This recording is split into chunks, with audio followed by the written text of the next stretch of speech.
What if the social media platform you spent hours personalizing and corresponding with friends on had made just a few different decisions? Today, would MySpace still be the king of social media rather than Facebook? The narrative of how Facebook overthrew MySpace is about important decisions, lost chances, and the development of the internet itself, not only about technology. Let us start right now. Back in 2005, MySpace wasn't just a social network, it was social network. It had over 25 million users, a number that was jaw-dropping at the time. For context, Facebook was still a fledgling site, only available to college students and practically unknown to the general public. MySpace had the momentum, the users, and even the cool factor. So what went wrong? To understand that, we have to rewind even further. MySpace was born in 2003, a time when social networking was still an experiment.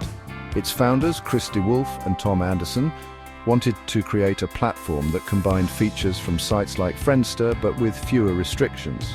The result? A platform that allowed users to create highly customizable profiles, complete with music, glittery graphics, and even HTML coding.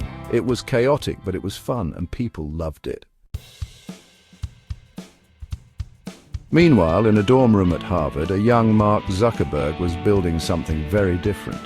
Facebook, or the Facebook as it was called then, launched in 2004 with a very specific purpose: to connect college students. Its interface was clean, minimalistic, and most importantly, exclusive. At first, only Harvard students could join, but soon other Ivy League schools were added, then colleges across the country. This exclusivity gave Facebook a sense of prestige that MySpace never had. Now, here's where things get interesting.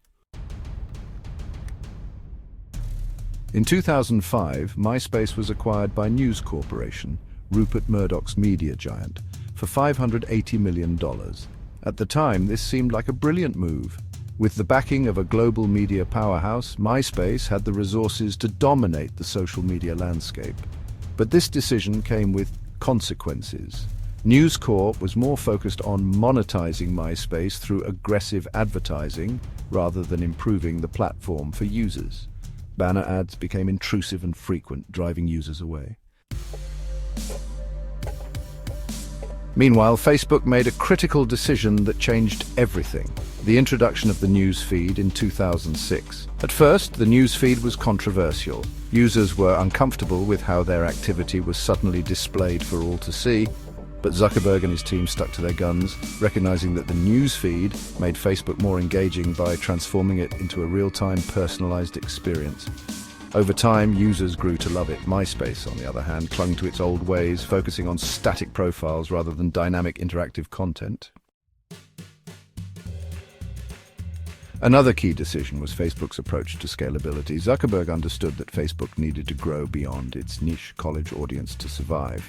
But unlike MySpace, which tried to cater to everyone all at once, Facebook expanded methodically. First colleges, then high schools, and finally the general public. Each step was carefully planned to maintain the platform's sense of community. Let's not forget the technical side. MySpace's infrastructure was notoriously clunky. Profiles loaded slowly, pages were riddled with bugs, and customization, while fun, often led to chaotic user experiences. Facebook, by contrast, prioritized speed, simplicity, and reliability. This focus on functionality over flashiness made it more appealing as social media became more integrated into everyday life. Then there was the developer ecosystem. In 2007, Facebook launched its API, allowing developers to create apps and games for the platform.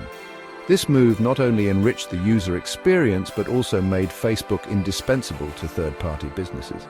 MySpace, despite its early lead, failed to capitalize on this trend, leaving it lagging behind. By 2008, the writing was on the wall. Facebook's clean design, focus on connections over customization, and relentless innovation had made it the preferred platform. MySpace's user base began to decline rapidly.